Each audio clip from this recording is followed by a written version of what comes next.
Today is Tuesday, the 21st of November 2023. This interview is with Mr. George Nowak, also known as the Barefoot Man. It is taking place at the National Archive Building, 37 Archive Lane, Georgetown, Grand Cayman.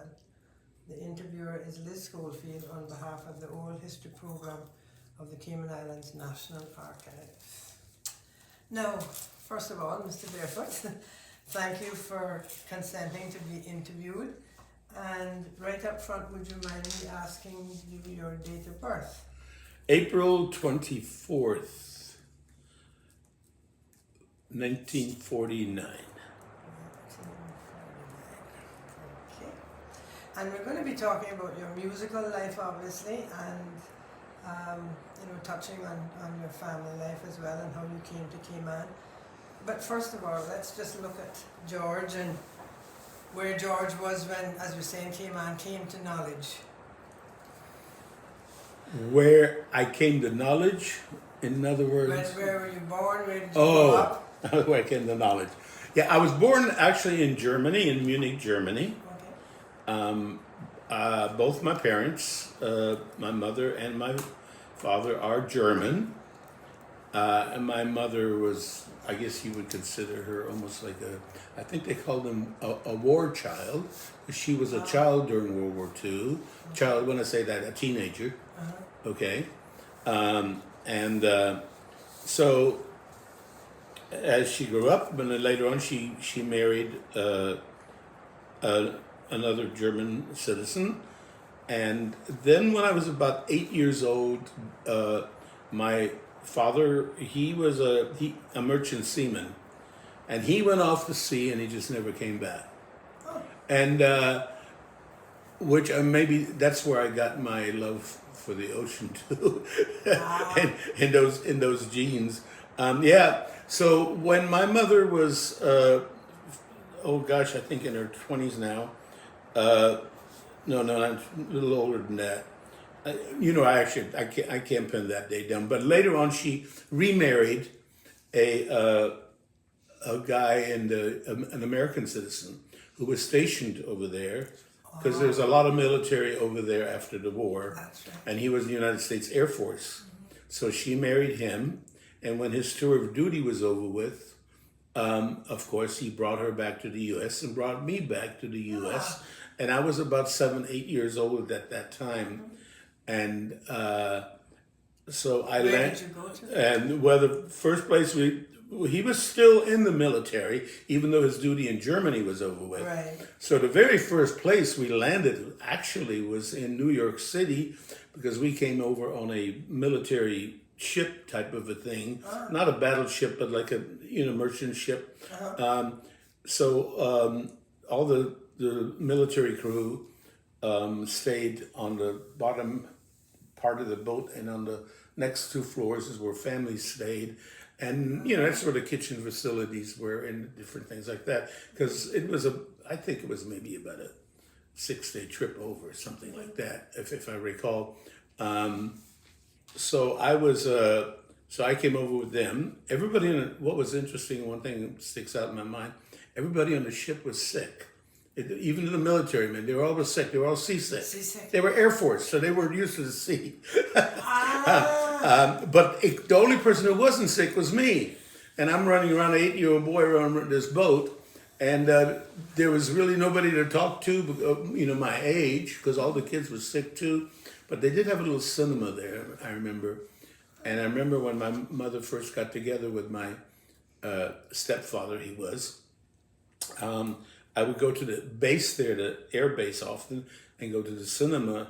And at the cinema, my 2 favorite shows were always, of course, Cowboys and Indians was the big thing there. Right. Okay, Roy Rogers and Gene Autry. And this is how I envisioned America. And also, that's where I saw some of my first Elvis movies. Okay, so that's where the music thing came in me. Okay. Some of his really early movies, Love Me Tender, or some of them. Right. Anyway, but one thing, I was so disappointed because the ship landed in New York at night, and of course we had to stay aboard at night, and then within a couple of days, they processed everybody, you know, so forth and so on. And when finally got out of the dock area, I was so upset, 8-year-old boy, because I saw no cowboys and Indians. And it was a bummer. And I clearly remember crying to my mom. I said, "Where's the cowboys and Indians?" And she tried to explain to me it was in a movie, but I didn't quite get it. That was my first taste of America. And did you speak English? Not a word. No? Not a word. And this was another interesting thing. My stepfather, he wasn't up in rank. He was, I think, a sergeant. So, and there was actually a lot of that. A lot of military men married, yes, women over there and brought them into the U.S. And so the captains and the generals and the lieutenants and those, their children went off to sort of a private military school where they were taught English. Now the lower class was basically just put them in school, and which they did.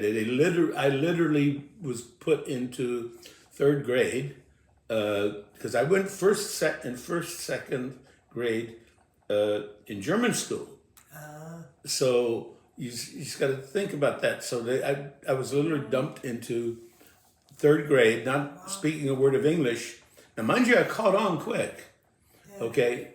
But through the years, as I grew older, through junior high and high school, it became a problem because naturally, in 1st and 2nd grade, you learn your basics. Your ABC and simple words, yes, put simple sentences like see Sally run and see Spot go and stuff like that. And where the English language, in the German language, you don't have like see the ocean. The sea is the ocean is a sea, and looking is sea.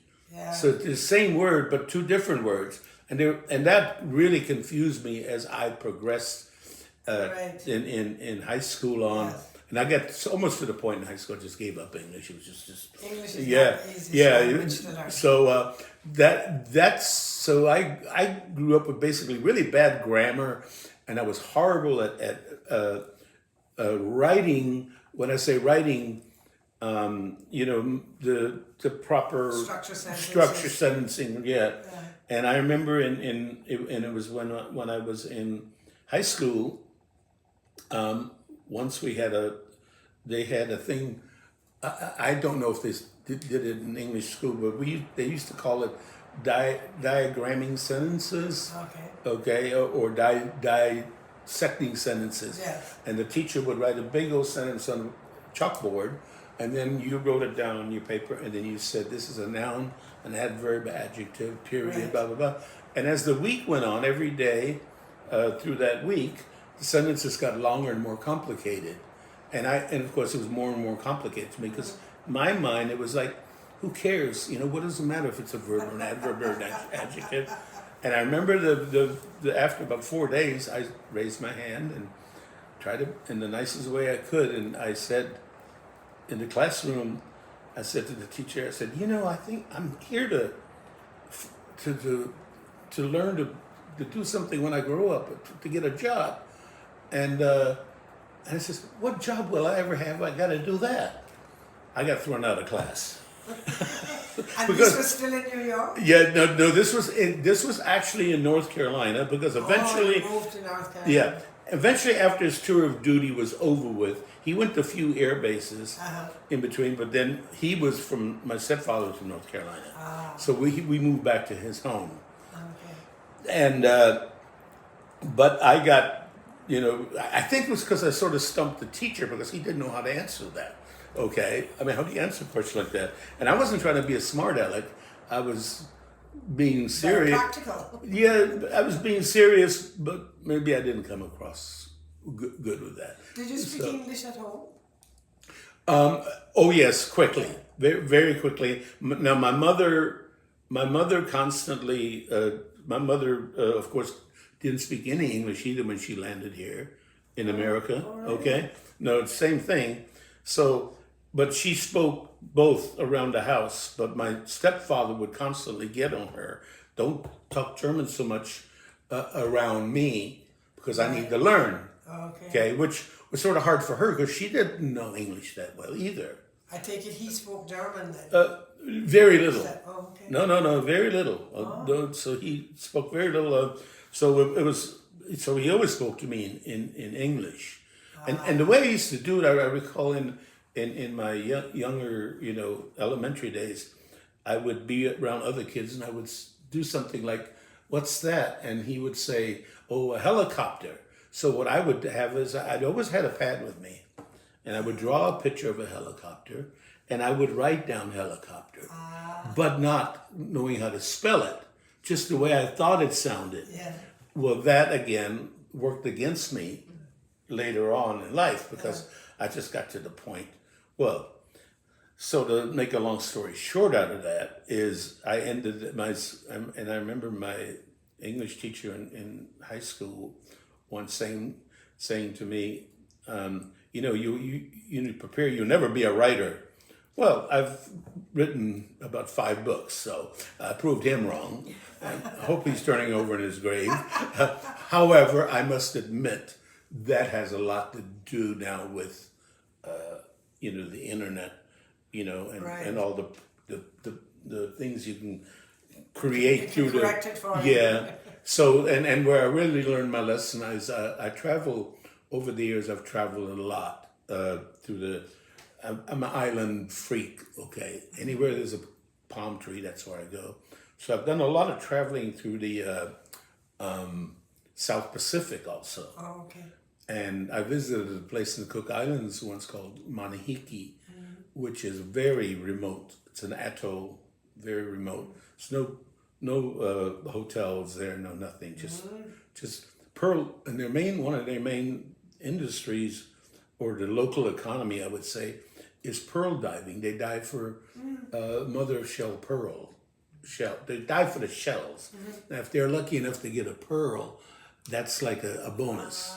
Okay, they're not really diving for the pearl, even though they'd love to find one. Yeah. Okay, but so anyway, so I went there on this trip. I sailed there, and I spent a bit of time there, and I went diving. Because I used to, when I was young, I read about them in National Geographic, the pearl divers, and I thought it was intriguing. They would go out, these guys would dive hundreds of feet without tanks.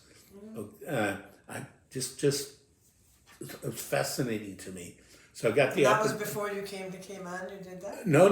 This was in about the 80s. Oh, okay, Because I see. I had to come to Cayman first to make enough money to afford to go there. And so and what I did is I actually got to dive with them. Now, of course, I couldn't go 200 feet, but I'd get in the water with them. And one night I'm sitting at the old Holiday Inn, and a guy by the name of Paul Simolis was there. And Paul Simolis was the publisher of Skin Diver magazine, which back in the late 70s, 80s, and 90s was the diving magazine, okay, worldwide. And we're having drinks, and I told him this story about my trip there and diving with these people. He says, "That's a great story." He says, "Why don't you write it for me, and I will publish it, and you make a few dollars." And my first thing I said to him was the story I just told you about my bad grammar and spelling. I says, "Paul, I am the worst. Let me tell you what, I forget punctuation, I forget." He says, and I love his comeback. He says, "I have 3 university graduate editors. They don't know how to tell a story, but you can tell the story and they'll fix it up." And I did that. He published it. He used my pictures, and I went on. He sent me to 5 other trips to write articles. So that was a real experience in writing for me, because that's what editors are for. Yeah. I mean, especially if you get into it professionally. Because I wrote for years for the Compass, freelance. Right. But they would always, tidy it up. Yeah, they would clean it up. Yeah. So anyway, that's my writing part of my history. So what brought George to Cayman? Well, probably how did you hear about Cayman? Yeah. Well, okay. Let me tell you how I heard about Cayman. As I said earlier, I've always been an island fanatic. Since a little boy, some kids wanted to be a policeman, some kids wanted to be a pilot. Yeah. Okay, I wanted to be Robinson Crusoe. I wanted to be a beach bum. Just live on the beach, on the grass hut, go fishing, and climb a coconut tree. That was my ultimate dream. And I got inspired that. I used to watch old movies like Tarzan, Johnny Weissmuller, remember? Okay. And Kon-Tiki. I remember reading about the Kon-Tiki adventure and that kind of thing. And the South Pacific was what I was really intrigued with. So when I left high school, when I finished high school, I mean, I had a plan. And basically my plan was, and by then I'd already played a little music and wrote some songs. My plan was I'm going to go to Nashville and I'm going to make a couple of hits and take that money and go buy myself a sailboat and just go sail the South Seas. That was the plan. But don't forget, it was a young, naive kid thinking, okay. And I did. And basically, I went to Nashville, knocked on doors and, sang my songs. And it was sort of like, we'll call you, don't call us, okay? But one record company did take me in, more or less as a, what's that word? You gopher, like a gopher, you know what I mean? Yeah. They said, listen, your stuff is okay, you got a little bit to learn, but we need somebody. We had somebody leave, we need somebody to sweep the floors and send out royalty checks and go to the studio and set up the instruments. And I'm like, sweep the floor? Wait a minute, I want to be a star, Well, I found that was my best opportunity to get into the door. Sure. So I worked there for not quite a year, but almost a year, and I learned a lot. But all I would ever do is in the office there, I talk about my island experiences, and so and basically there was a rule, because this was in the Columbia Record Building in Nashville, and in those days there was no security guards at the door, nothing like that. People would just walk in, okay, and this guy's office, Chart Records, they were called. They were right as you walked into the main door of the building. They were right there, and if you left the door open, you could constantly see all these well-known stars walk in all the time. But the rule was, don't bother them. Okay, they're not on stage now. They're not on tour. They're here in business. And of course, I'm like a teenager, and here comes Marty Robbins, and here comes Loretta Lynn, and here all in and out, and I was going nuts, and I couldn't hold myself back. But when Johnny Cash walked in, I went crazy, and I approached him to listen to my songs. That sort of got me half fired. And my boss, and I'll never forget the boss, Slim Williamson, he brought me to his office because obviously somebody reported me. And he said, listen, George, he says, believe it or not, you're just not made for Nashville. He says, I'll make a deal with you. And I had written some songs, nothing great. And I think he paid me for the songs just to be nice, to get rid of me. Okay. A token. Yeah. So he says, I'm going to give you $1,500, which, by the way, in the late 60s, for an 18-year-old kid, that was a fortune. A little bit of money. Yeah. Yes. And he says, I'm going to give you this. He says, if we ever do anything with your songs, he says, we'll just deduct it. He says, go to the islands. He says, I know that's what you want to do. And that's basically, so what I did, my first hop, I went on a Greyhound bus, went to Miami, caught a flight to the Virgin Islands, okay, St. Thomas. And I ended up playing in the bars there and different places, but I quickly learned, and that's where the island songs started coming out of me, because all I knew is country. And managers would always come to me to say, listen, this is a tourist town, sing some tourist songs. Jamaica Farewell, Mary Ann, you got to sing some tourist songs. And then I started learning some. And then I got really into the calypso, and I learned, Sparrow and Kitchener, and I learned all those songs there. And then, of course, I combined that calypso with my country, and that's sort of where my sort of style came from. So from there, from St. Thomas, I went to some other islands via I'd hop right on a sailboat. I was just beach bumming. I had no family, nothing, just having a great time. And went to the other islands, all the way, Barbados, Trinidad, Antigua. And one day I'm looking at I'm looking at the map, and I saw a place in the Bahamas called Treasure Key. It sounded exciting, so I took some, and by now I'd make a few dollars. Okay, tips and playing here and there. So Treasure Key, that sounds neat. And I would study maps, because if you look at the Bahamas, there's 700 islands. Okay, so I said, this looks neat. Let me go there.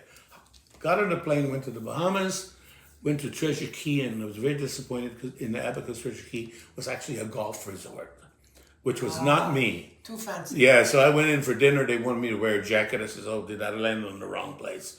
And the bartender out on the beach bar said, "Listen, you want to go out there because off the main island there's these tiny islands where there's little villages." He said, "That's where you want to go."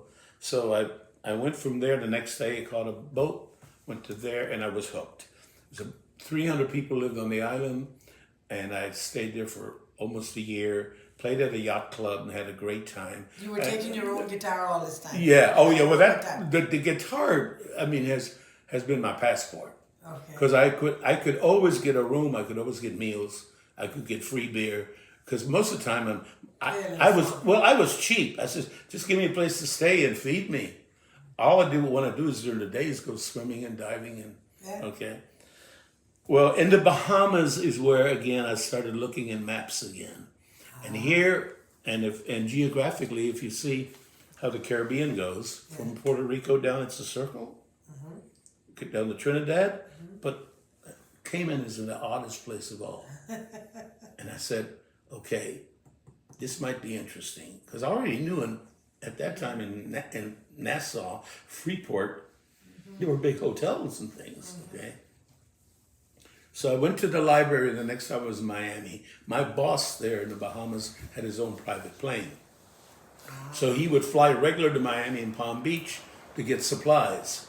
So I would fly over with him now and then and help him load up the plane and stuff.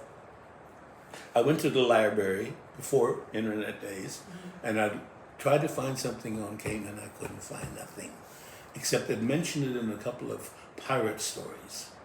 I really couldn't find anything. You know, you went through the Rolodex back then. Okay. I said, this is a bummer.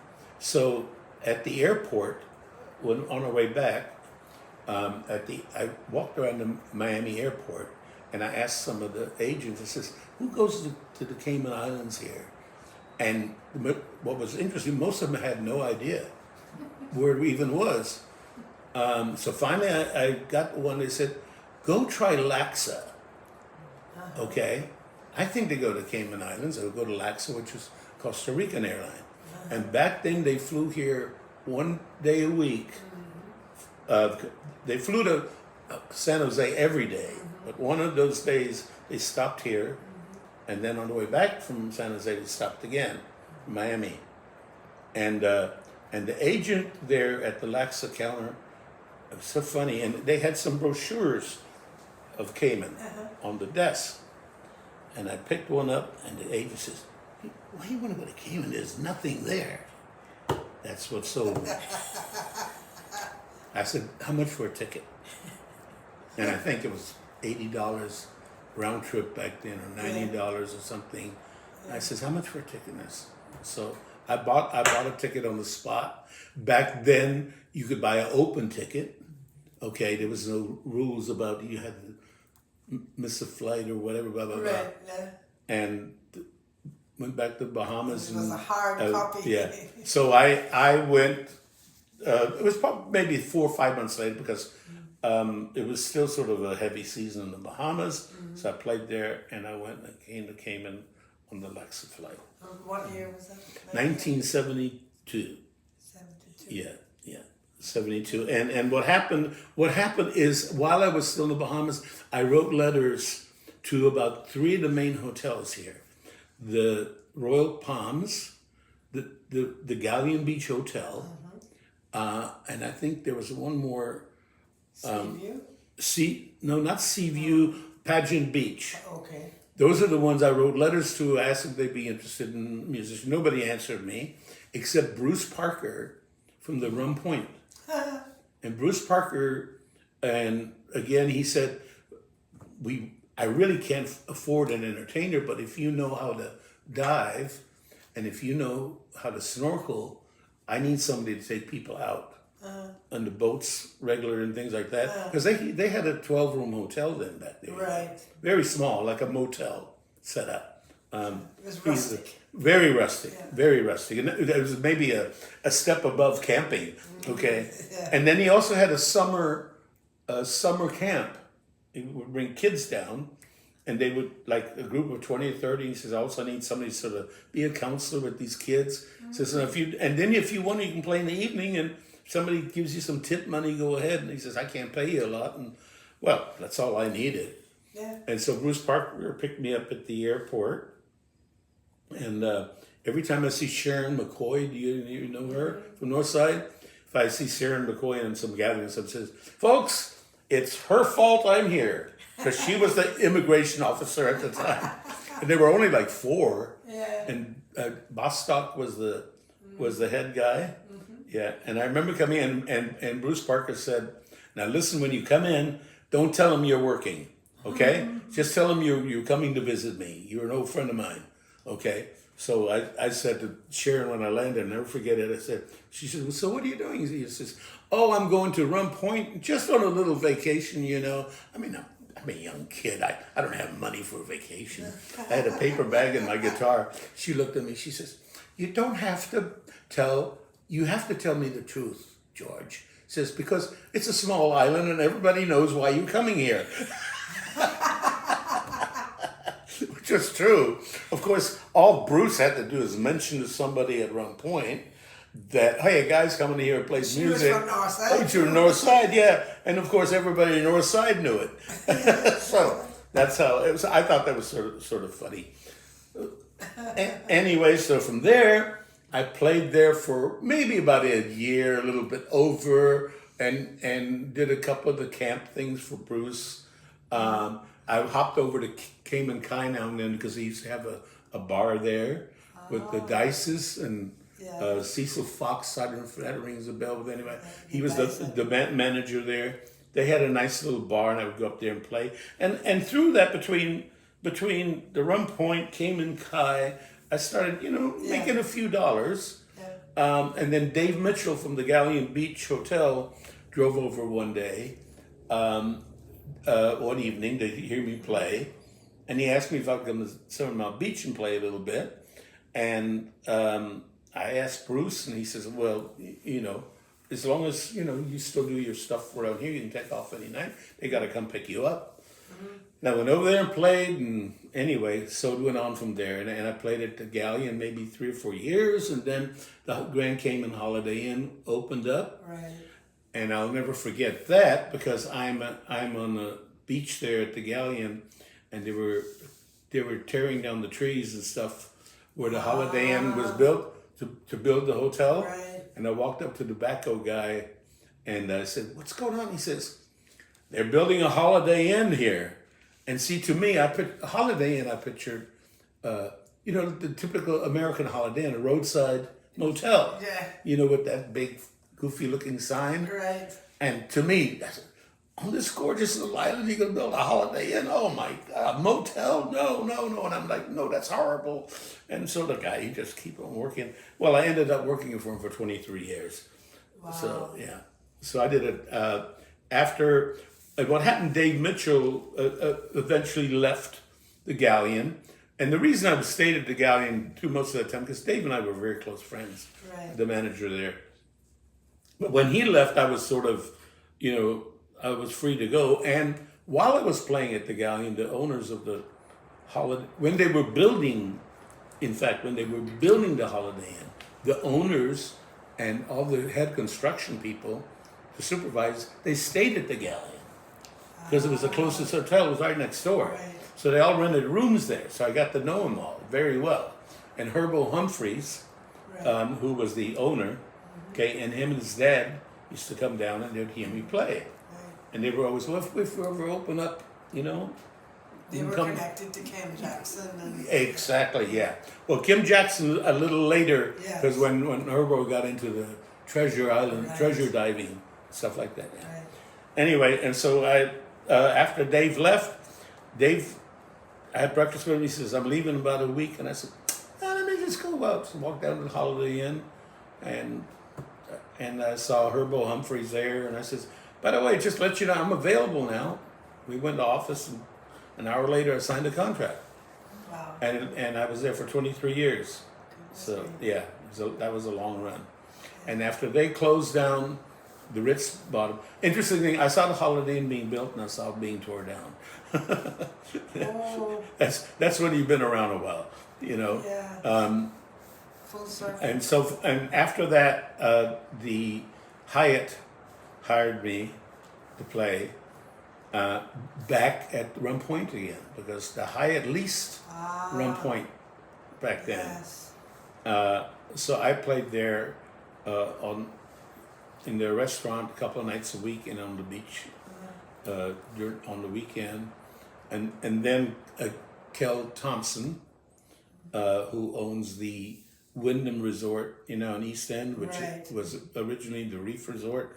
But anyway, he approached me and he says, and his gimmick was sort of, well, you know what, you played here for 23 years. And of course, the Wyndham is a timeshare.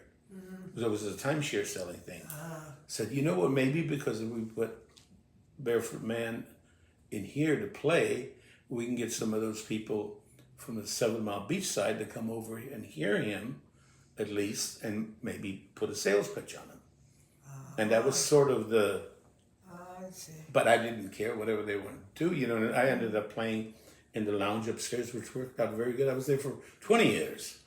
Goodness me. Yeah, and the only thing that ended that was COVID, of course. Right. So when COVID hit, there was really no logic in Kel keeping me on. So we never parted in any negative way. Yeah. Because there is no logic. No, Kel, I want to stick with my contract and sing to the walls. No. Okay. So anyway, that ended that, and it made me. That was how COVID affected your work. Yeah. Well, but also, you know what? COVID also lit off a light bulb in my head. It's like, okay, you've been doing this for 50 years. It's about time to sort of hang it up. And at that point of time in my life, well, and COVID just ended what it started, was about 4 years ago when it all began? Okay, well, now I'd gotten to the point in my career that I really didn't need to work a lot anymore, okay? Between my albums and my publishing and my royalties and my books, all the little things I had Time to going. relax a bit. Okay, yeah. So that, it was like I was getting, I have to admit, I was getting burned out. When you go to work, and it's like work, and especially as an entertainer, because that's the easiest thing in the world to do. Yeah. But it starts becoming work. It's somebody sending you a sign. Yeah. So since COVID, I've sort of retired 75%, but I am still doing quite a few private engagements. What has happened is people who have heard me play here for so long, they own condos here or homes here, yes. that kind of a thing. They're just regulars year after year. Yeah. Where are you playing? And I sort of said, no, I'm sort of finished. What they've been doing, they've been getting together and just getting a group of 30, 40 people together and having a private, poolside thing. Oh, okay. So it might be just me and the guitar. Sometimes I'll have a couple extra musicians, and they all Just party. put money up, and it's actually working one night like that is like getting paid for 3 nights on a regular contract basis. Oh, okay. So that's worked out really good, and I'm actually enjoying that because the people that I'm playing for, they all know my music. Yeah. They know my songs. So I get to actually be a songwriter more than a background music. Yeah. And I enjoy it. When it was just last Monday, we did a thing at the Villas of the Galleon. Right. And it's one of the older Yes. condo complexes here. And the Villas of the Galleon was being built when I was still over at the Galleon. Yeah. So there's a lot of old folks who originally bought, but now their children have it. That's So their right. children were brought up with my music. Yeah. So we had like 60 people there, and Chef John was cooking. Oh, Okay. nice. Yeah, so it's an old time Right. feel. I just sat on the back on the bar stool and I sang all those old songs that they wanted That's to what they hear. wanted to Yeah, hear. and they paid very well. And I went home with a nice paycheck and a whole bunch of barbecue chicken. There you And go. well, I couldn't ask for more than that. Absolutely. Yeah. So that's basically what I'm doing. Sort of doing now. Let's go back then, George, to the beginning when you came. What was the music scene like when you came to Cayman first? Well, I mean, I know you landed and you were doing Yeah. things at Rum Point, but Well, generally in Cayman. there wasn't much. No. When I said there wasn't much, there were maybe, if I recall, 4 or 5 bands. But going out to a dance was the biggest thing going on then. Because remember, there was no radio here. There was no TV here. There was nothing. So weekend dances were big. And one of the main spots was the Galleon. Because they used to have a big porch outside. That's right. Big screened-in porch. And they had a group there called the Tornadoes that played there. Pappy Conley, I'm from remember. And Pappy's song was the first local song here I ever heard, My Caymanian Girl, which actually Bruce Parker's son had on a little record, and he played it for me, okay? And what got me hooked up, but what happened is the majority, except for the BRAC, now there were a few little guys on the BRAC played, Right. Andy Martin's brothers, the Conrad and them, okay? They mainly played like Western music, country Western. But here, especially like the guys from West Bay area, and that's where most of the musicians were coming from, they got really heavy into the reggae, the reggae stuff. And this is when it came around again where, and don't get me wrong, I'm not criticizing them. No, it's just that's what they were brought on. That's what was there. That's what was there. That's what they heard. Yeah. And the country, of course, came from the guys going out to sea. Right. Okay, they heard the big country stations, things like Right. that. Well, and what really got me hooked into the Galleon on a full-time basis, and it's a famous old story. It was New Year's Eve.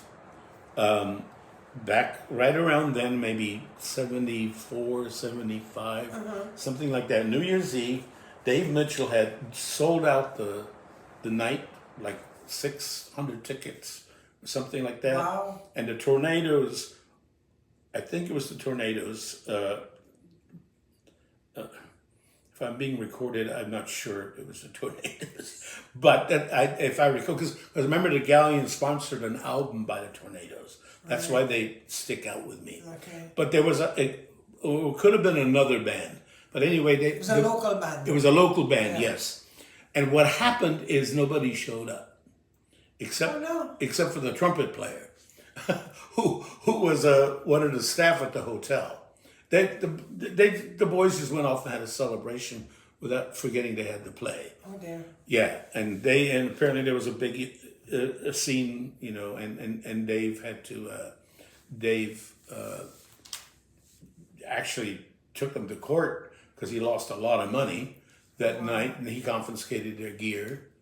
And from now, mind you, these are just stories I heard. I have no evidence of this. Okay. Yeah.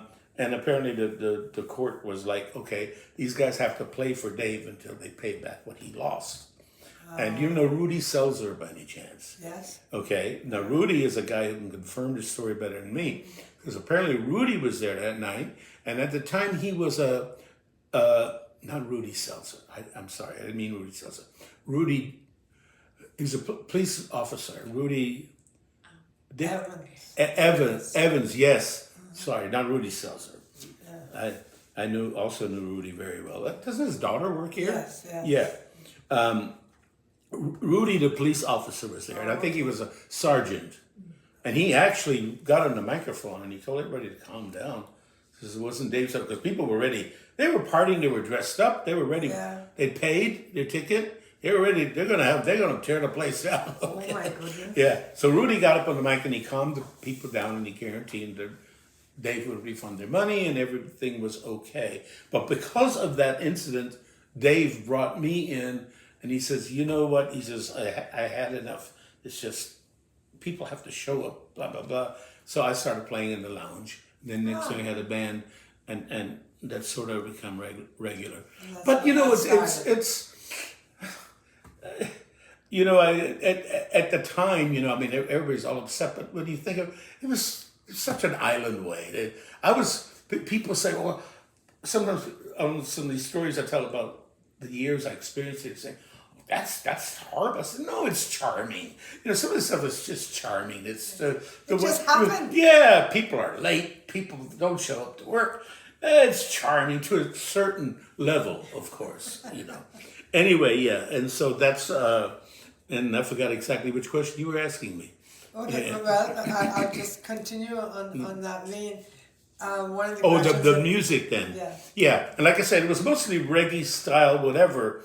And the one thing I'd learned from back in St. Thomas in the Bahamas, you know, when you're in a tourist market, the tourists the tourists identified island music, not like, let's say, with Byron Lee or Sparrow, or they never heard of them. They identified it with like Harry Belafonte, Right. you know, the Banana Boat song, Yellow Bird. Yellow Bird. And you know, and I'm glad you mentioned Yellow Bird, because I always made a joke. Yellow Bird built my house. I sang Yellow Bird so often for the tourists, and of course the local people, which I totally can understand, they got sick of it. You know, Yeah. they said, "Oh no, not again." I remember at the Holiday Inn once. This was back in the days when all the bartenders and waitresses and waiters, they were all local. They were all Caymanian. Absolutely. Yeah, and I remember the bartenders teased me one night, and I was going up to set up and tune up, and I went up there to get me a quick drink before I started, and so one of the bartenders says, William was his name. I remember a guy, William from West Bay. He was a bartender there. Again, forget his last name. But William says, Barefoot, are you going to play that same old Yellow Bird song again tonight 10 times? I said, William, are you going to make 10 rum punches tonight? Because basically, when you think about it, it's the same thing. Yeah. A tourist comes up and he wants his rum punch. Tourist comes up, they want that. And I was catered to, and what was another joke is, and people would say, my gosh, look at this crowd you draw, Barefoot. I said, yeah, where else are you going to go tonight? Okay? Because back then, when the Holiday Inn had that nightclub, Right. it was the only big nightclub on the island. Yeah. And I realized that. And That was regular. yeah. And my bosses used to come up to me, because back then people were lined up all the way by the pool to get in. And I remember my one night, his name was Glenn Owens, he was the head man there. He wasn't the owner, but he was the head man. And he said, Barefoot, God, you're doing such a good job. He says, we really appreciate you. He says, Mr. Owen, I hope when they open another nightclub, you come pat me on the back again, okay? And sure enough, within 2 years, the Treasure Island opened, remember? Okay. Now, mind you, we still did good business. Yeah. They just That was a weren't. They just different weren't style. lined up anymore. Okay. We Yeah. still filled the house, and so through all that, so many lessons were learned, really. Yeah. But I always catered to the house, because those people came for a beach, for a coconut tree, okay, and they want to hear island songs. Right. Where and I think where a lot of the local musicians, which were actually some very good ones on this island, by the way, made the mistake. They really got overboard with with the reggae stuff. Playing what they wanted. Well, yes, play for themselves, and a lot of what they wanted was, these revolutionary type of songs. Yeah. Burn down the buildings and the Babylon and whatever. Yeah. Now, that's fine. It's okay. You that's your feeling and what you want, but you don't. A tourist doesn't relate to that. Yeah. Okay, they just didn't get it, and they didn't understand it. Yeah. Okay, and nobody wants to hear protest songs on their vacation. Yeah. And so in the beginning, there was always a little strife between me and some of the local musicians. Nothing serious, okay. But eventually, we all became friends, and I think in the end they started respecting me a little bit more because I always had a job. Right. I always worked. Or the Department of Tourism sent me and my band, and I always had locals in the band too. That was the other thing. Okay, I always had Caymanians working for me in the band. Were you playing at that time as well as Yellowbird? Were you playing any of your own compositions? I started writing a lot of island. And did the tourists relate? Oh to yeah, those? well because I knew what kind of and most of my songs, and this is where I learned calypso, the real true calypso is humorous. Right. They tell stories. Exactly. They pick on politicians. They tell funny stories. Yeah. So that's what I incorporated in my own writing. Yes. I would write, funny stuff. And the real true calypsos are like the Sparrow and Kitchener. They are very risque. Yeah. I mean, makes my stuff look like gospel, okay? Yeah. So I would pull out some of that. The Merry Men, remember them? Yes. Okay? And so I played a lot. I started playing, and then I started playing more and more. Yeah. And what happened by me playing more and more, by then I started making albums. Soon I make cassettes, so people would take them home, and when they come back, they want to hear what they bought. Right. And so, and it sort of went, it sort of developed from there. And how at what point, when you first came and you were at Rum Point, when did George become the Barefoot Man? Well, the Barefoot Man thing was, I was never officially given the name till I got here, but I always, again, remember I told you I was an island dreamer? Right. And to me, you're an island. I was brought up in North Carolina on the shore, a place called Wrightsville Beach. Oh, okay. Okay. When summer came around, nobody wore shoes. We were always because it was warm in the beach and the water and blah blah blah. So and all the stories I ever read, and I used to live inside the National Geographic. You'd see the pictures in the South Pacific and South Seas, and everybody's barefoot. Yeah. So I pictured just like I was disappointed when I didn't see cowboys and Indians. Exactly. When I came to the Caribbean, now the Caribbean was different. People wore shoes.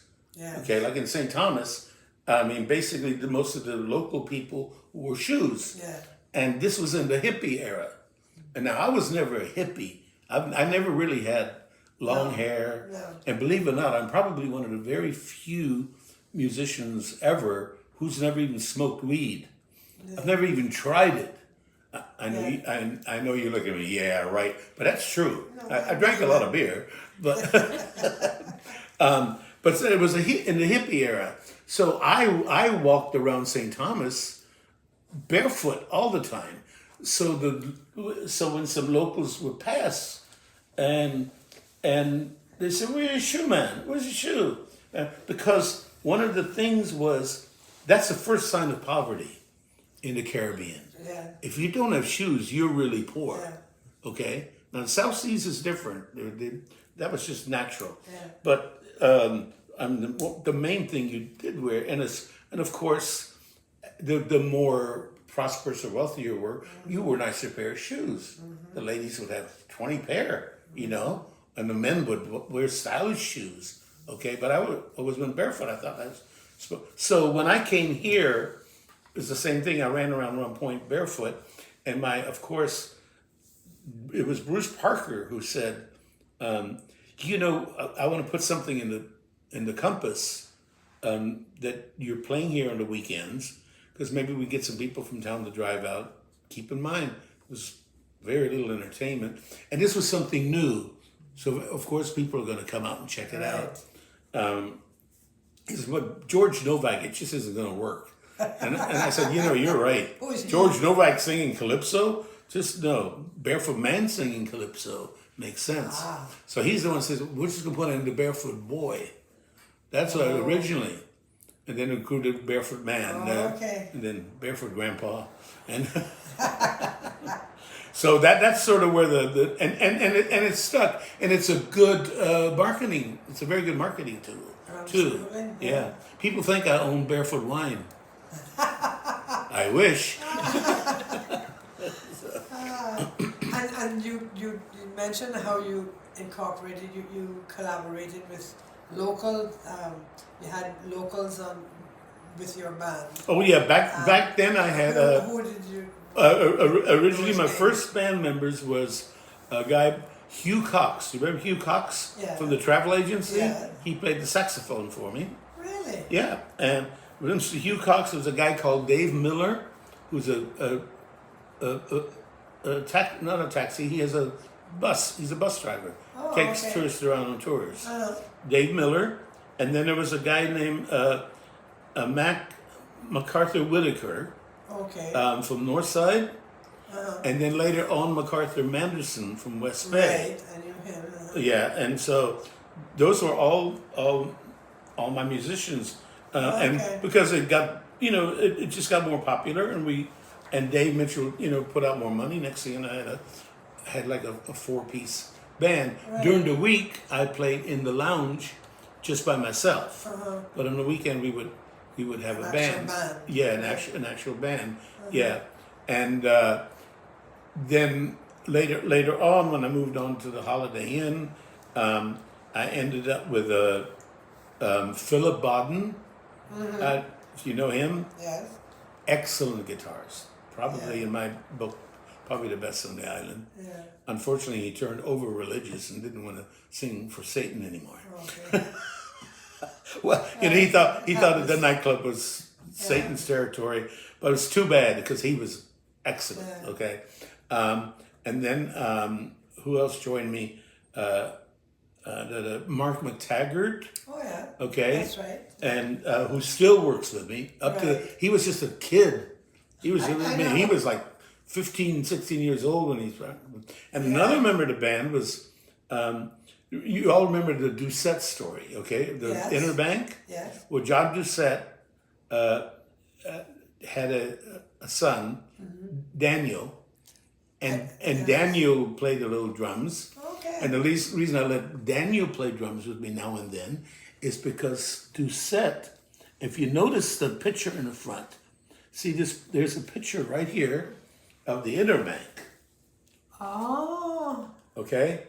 Interesting. And what happened is, sometimes to continue the story, I got to repeat myself. Back then, don't forget, no cinema, no nothing. Right. Okay, cocktail parties were big.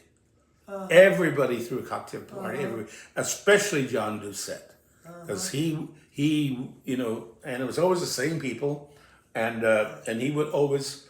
Asked me to come play, and he's the one who once said, "Hey, can my son drum with you on that?" I'm not going to say no to him because he always hired me, and he paid well.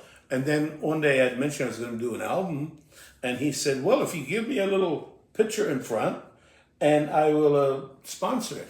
So he basically, here's the Inner Bank House. Okay. So he basically picked up the tab for this thing. Okay, he paid for the whole thing. Yeah. And it says, just order, back then I would only order 300 or 400. So order an extra couple hundred, and I'll give them to the clients when they come in. And in the front here was, and who are these people? This is one of the, Patty, what's her name? Ackerman. Okay. And this lady here was married to Mark Rice, and this blonde lady, I forget who she belonged to. Anyway, and then Henry Leslie worked with me for a long time. You know Henry. Right, yes. Yeah, Henry worked with me for. And then there's a guy by the name of Harry Johnson. He used to do what I hired Harry, not only because he was a very good bass player, he also did this little fire dancing. He would do broken glass and dance on it, and he was the first guy on the island who did limbo. Okay. So that was a great tourist attraction. The tourists love that. So that's, but like I say, I always kept it in my some of my first recordings I did over in Jamaica because the local guys here had the contacts over there. So I went over there and did quite So a few that recordings. was mostly in Jamaica. Then. Yeah, just for a couple records, like the very first ones, like Ching Ching, Cayman Saturday Night. If you remember that, MacArthur Madison actually wrote the music on that. I wrote the lyrics. Oh, okay. And what else did we have? So when did you pair up with Andy, Okay, the cowboy? okay, Andy. That's a great question because it leads into a whole nother story again. What happened is when I started playing at the Galleon regular, the local guys would come up because I played a lot of country along with the island stuff because I love country. Right. So a lot of the local guys who learned country music from going out to sea and traveling to ports and stuff, they would come up. Without even asking, they would come up and bring the guitar into the bar and ask to sing a few songs. Well, I didn't care. Didn't matter to me. Less work for me. But then it got out of hand. And all of a sudden, it'd be a Saturday night, and Dave would advertise the Barefoot Man. It was the beginning of karaoke. Well, the next thing you know, you had 10 guys out there with their guitar. And so and they didn't want to just do one song. I mean, the minute you applauded for them, they're going to do another song. So Dave got me an office. He says, we got to do something about this. He says, not that I mind him coming up now and then. He says, but, we're back to the tourists complaining they don't want to hear country music. Yeah. They want to hear... They didn't come to the islands for that. Yeah, they want to hear your stuff. They want to hear your calypsos. They want to hear your funny songs. I said, Dave, I am not going to... This was my young days. I mean, I have no citizenship. I was on a work permit. I says, I'm not going to tell them they can't sing. I says, I'm going to leave that to you. I says, I don't want no hassles from these guys. I want to try to get along with them. Yeah. Well, so we decided to have a country music night where, along with the regular weekends, but this was going to be a special night. The idea is you dress up like you're a cowboy and sing, and we're going to give away a trophy. We're going to let the audience, sort of vote. Yeah. And give away trophies for the best singer. And this is when Andy showed up. And Andy had just come back from sea. He had been away for almost 10 years. Okay. And he showed up and he, of course, everybody who wanted to sing that night had to come to me anyway, just so I could get what songs they were singing. Right. To make sure I knew them. But most of those were just the classic country, and I knew most of them. And Andy came up and whatever. And there were I'll never forget one guy, Trevor something from Cayman Brack. Oh my gosh. Trevor Foster? Trevor Foster was a businessman, wasn't he? No, there's another Trevor. Trevor Ebanks? You know what I mean, but I'll put it this way, another Trevor. He came in with his goat, and I thought he was going to steal the show that night. And he came up and he had a goat and he got on his knees. We had a spotlight there on the dance floor, and he got on his knees and he looked in the goat's eyes. He held the goat by the collar and he looked. And today I started loving you again. And the goat go. It was the most hilarious. The house screamed. I said, Well, this guy's obviously to go with the trophy tonight. I mean, you can't beat this. And so he sang this song. I mean, they gave him standing ovation and whatever. And about 2 singers later, Andy Martin came up. And he brought the house down now. He just had a voice. Yeah. He had a voice that just echoed. And I heard him singing, and I'm like, oh my God, this guy's good. And Jesus, I can't believe I'm getting tiny bit emotional here now. This is not like me. No, that's expected. Remembering that. Yeah. Reminiscing. And then afterwards, I got to talking to Andy, and and he told me about him going to sea and how he learned these songs, and George Jones was his favorite, et cetera, et cetera. And of course, every country's song and singer that I knew, he knew. Right. So we had a lot to talk about, and we instantly became friends.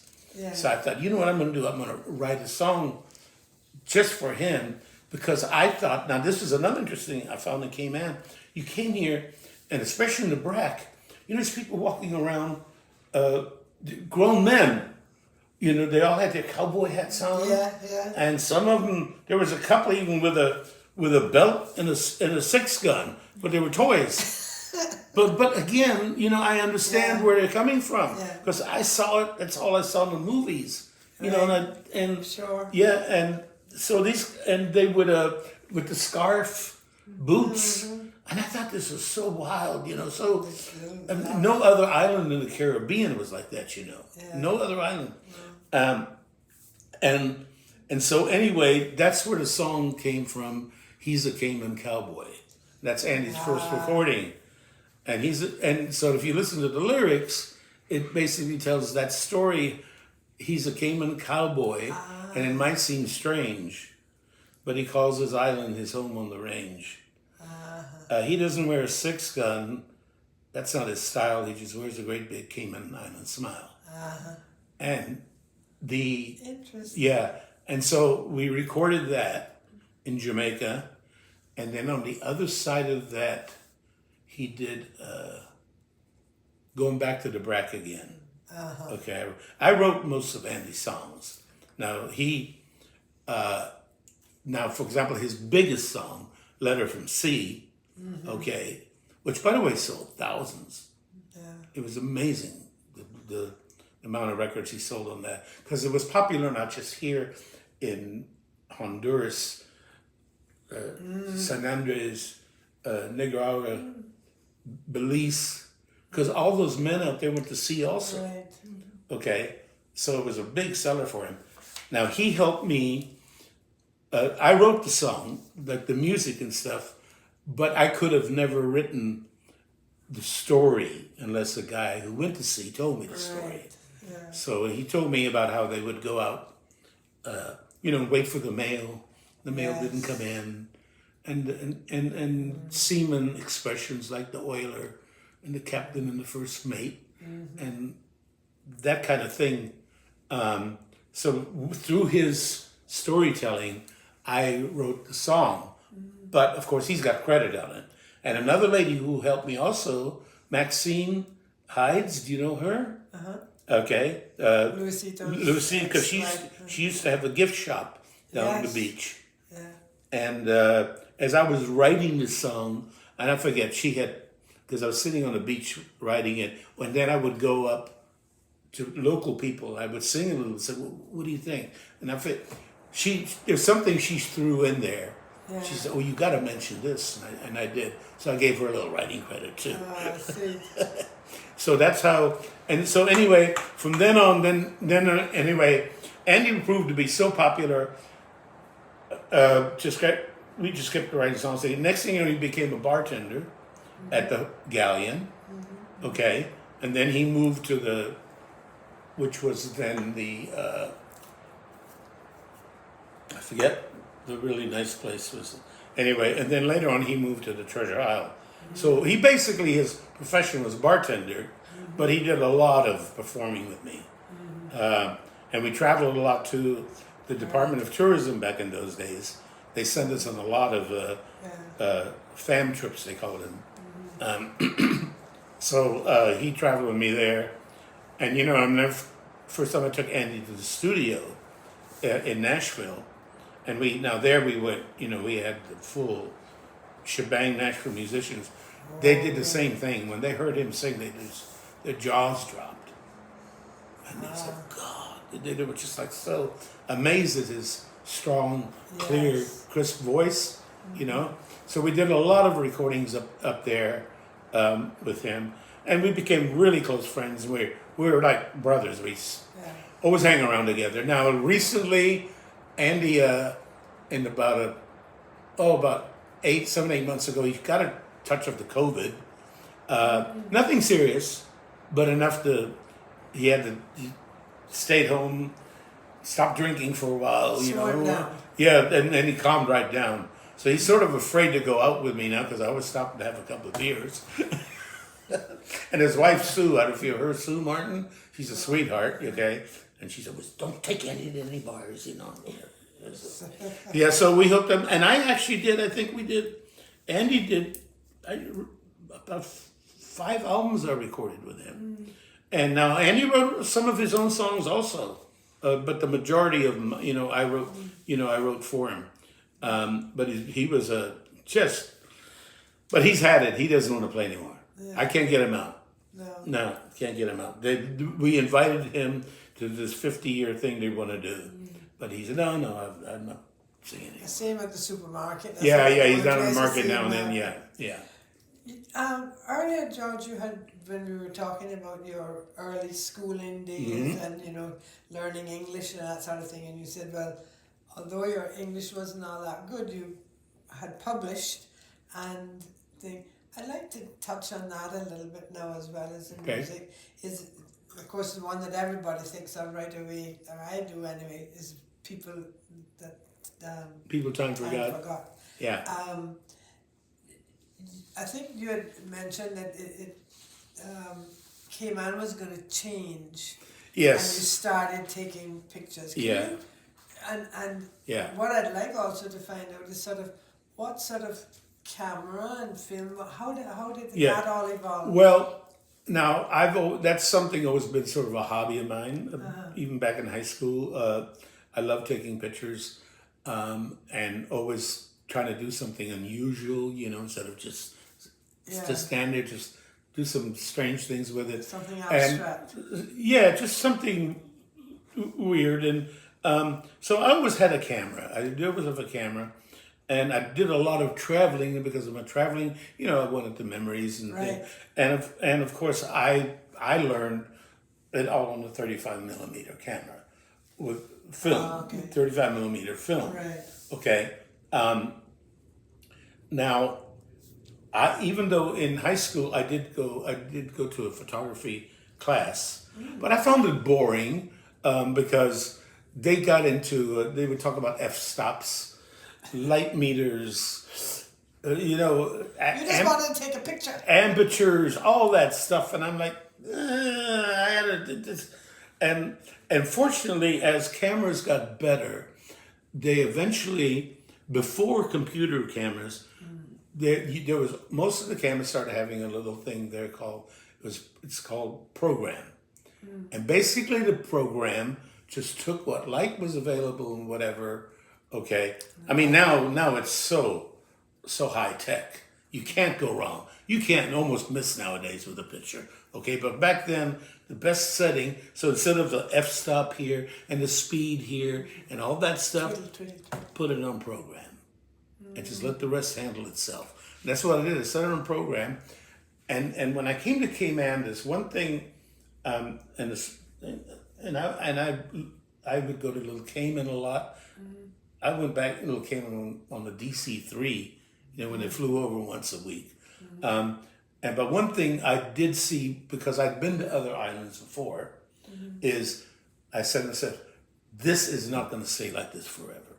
I knew that. I had this feeling because look at these beaches, look at the water, and especially what really, really I loved about Cayman I mean, I've seen plenty of beaches and seen plenty of water and coconut trees, but the people were so different than the rest of the Caribbean.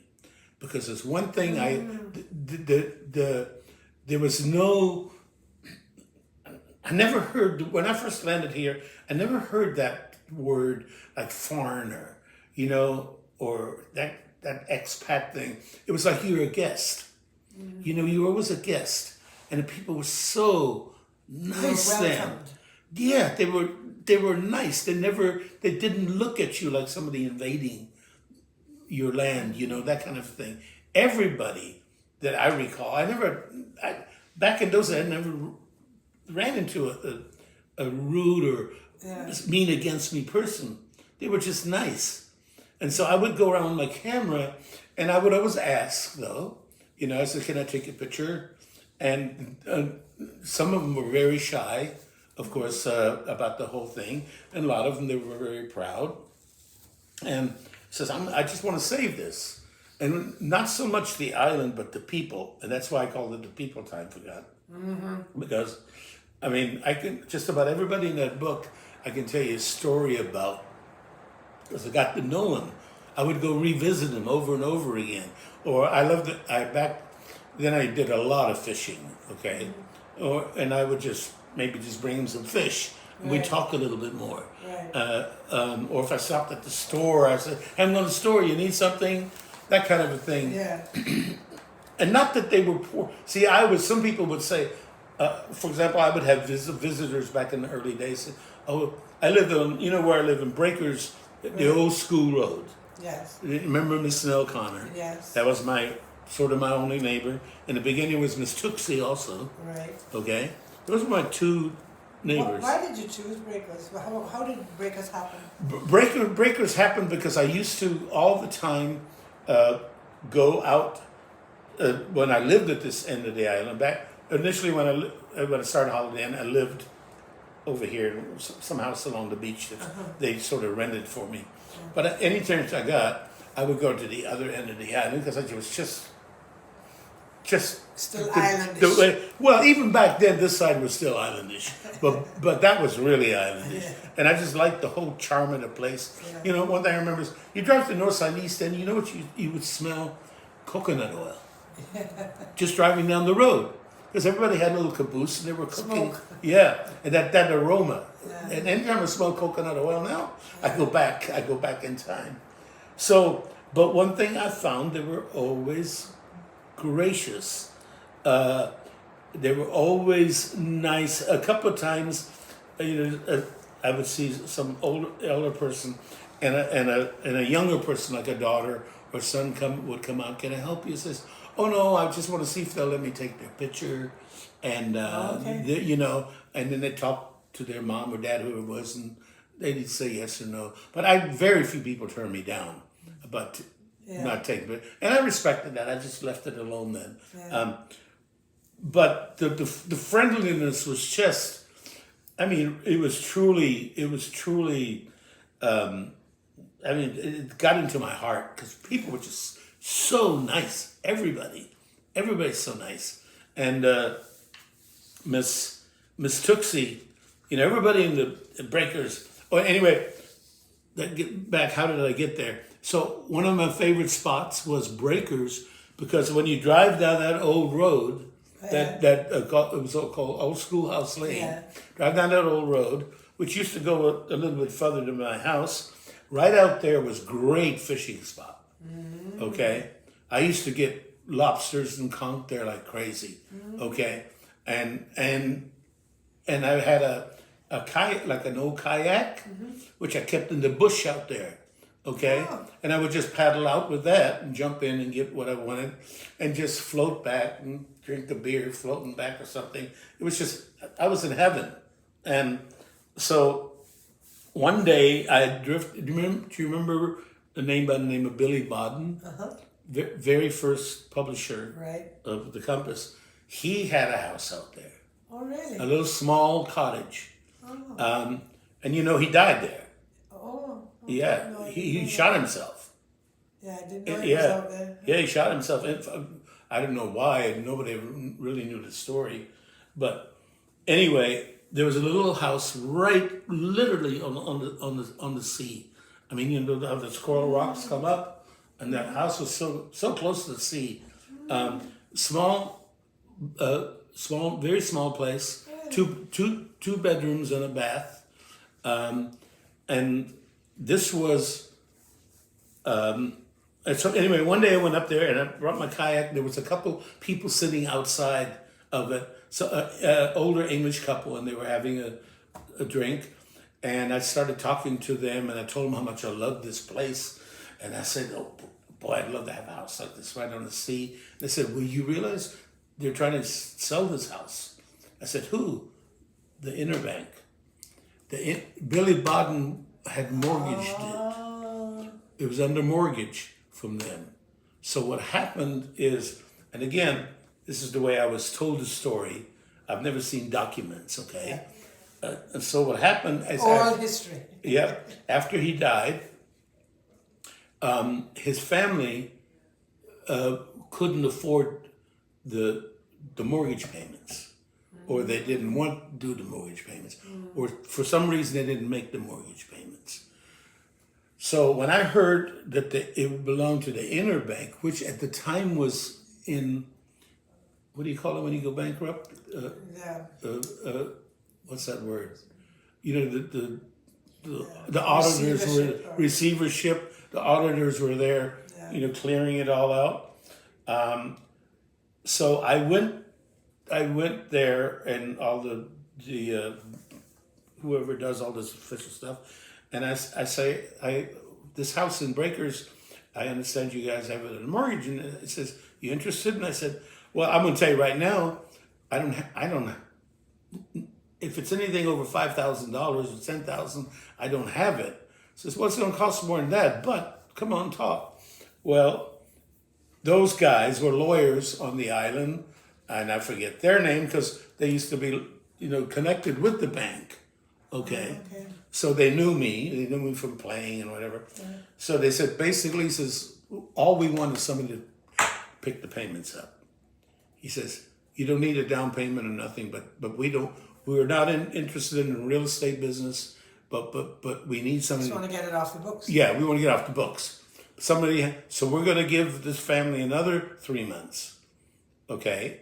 And we're going to let them know we have a possible buyer.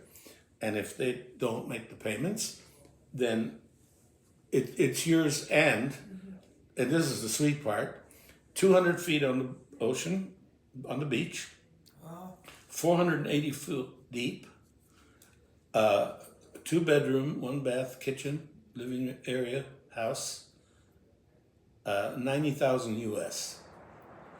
Wow. Yeah, I mean, it was an absolute steal.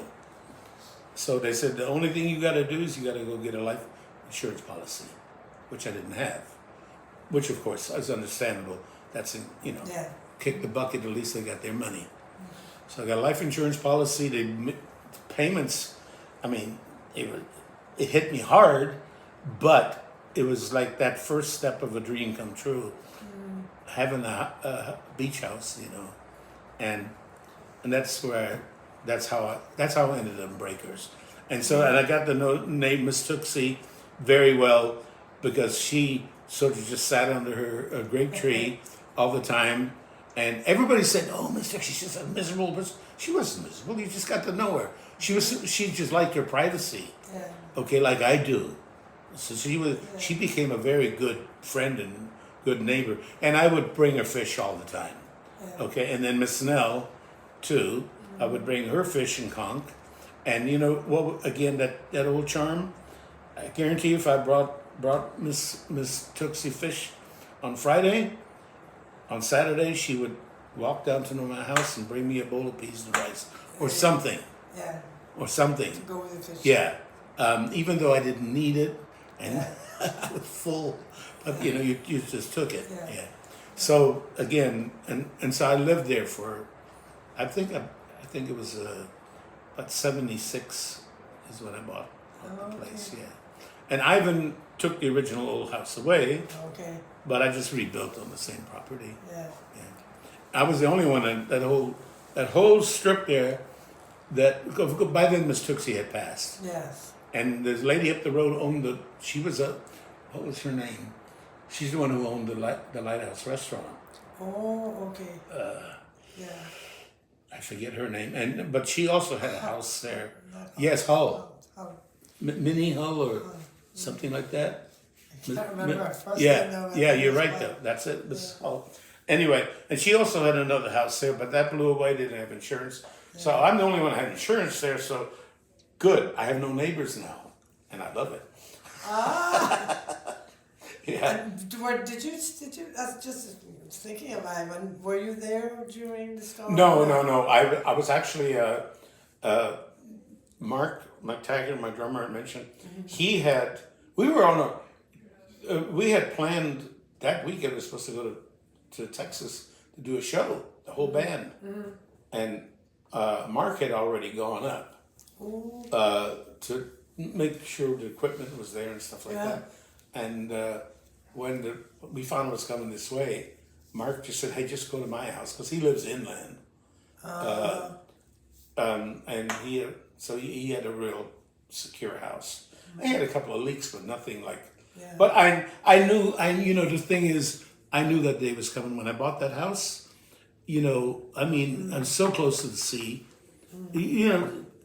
It's just a matter of when's it gonna come. And sure, there was, but And you rebuilt after. yeah, and you know what? A lot of people don't say this here, but I found that time after the storm, when everything sort of died down, I enjoyed that. I was really. We had a little separate pool house, which we still have. I call it the pool house because I have a pool, and I built a little small place, maybe the size of a 2-door garage, where the kids, where I let the children, they would go and they would go swimming with their friends, and they had their TV in there and a shower. That way they wouldn't walk through the house all sandy and things like that. So that sort of survived the storm really well because the main house was sitting in front of it. So the main house got hit, the pool house did fine. Okay? It's got a little water in there. And anything valuable, really valuable we kept in it. So we actually came out good in that. So after the storm, the pool house was still there, even though I didn't have water or electricity, anything like that. Okay. So I sent my wife and daughters to the States to stay with my wife's sister lives in the U.S. Stay with them until we got settled in, or I found a place to stay in the meantime. And I stayed out in Breakers, and I was in heaven. Okay. There was nothing. It was quiet. I was Robinson Crusoe. Wonderful.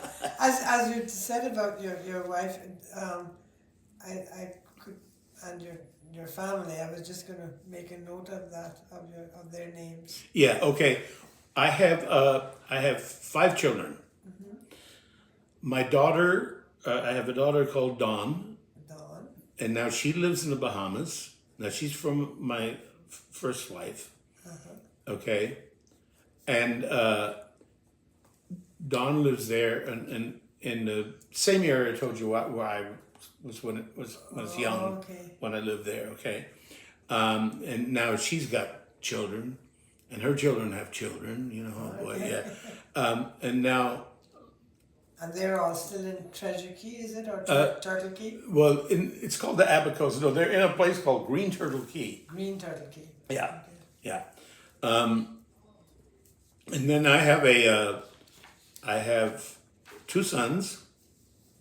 There's Dick, who is the oldest. He is a sort of entrepreneur. He's actually gotten into music now too. He does music publishing and things like that. A little bit of everything. He's got all kinds of. He's a kid. All kinds of stuff going. Okay. He works close with the Amazon people also. Okay. Then I have another son who is in land development, real estate. His name is Chris. He lives in Florida. Nick lives in Pennsylvania. Now Nick comes here more often than Chris. Nick comes here actually quite a bit. He comes through here. And then I have a daughter, Joyce. She is a veterinarian on the island here. With Brenda Okay, yeah. okay, and well, let me put it this way: she had a baby not long ago, so she's sort of stopped for about a year or so, but now she's back, sort of freelancing. She's spending more time at home, but she's freelancing, working for sort of all the vets if they need something. Filling Okay, in and yeah. subbing. And then my other daughter finished law school about 2 months ago. She's with Ogiers. Okay. Yeah, And her name? that's Brooke. Yeah, Okay. and I have great children. Since this is being recorded, I want to make sure if they ever hear this, I have great kids because A, they never want any money from me. They're doing well enough on their own, and they don't want to live with me. Thank you, Jesus. So you did something right in that I did department. something right. And your wife? And my wife, that's Regina. She works. Oh gosh, she does all. She's the busiest woman in the world. She is the manager of the Parrot Sanctuary out in East End. Really? Yeah. Okay. And now she does that about 3 days, sometimes 4 days a week, depending on how busy they are. And then the rest of the time, she's spending a lot of time. She just became a grandma. So between my two daughters, there's 3 grandchildren now. So she's turned into a nanny grandma, so to speak. There you So go. she spends a lot of time with them. And they all live in town, and we live in Breakers. So between her job at East End and between being granny nanny in town, I rarely see her. Yeah, she's very busy. Yes. She's very busy, Yes.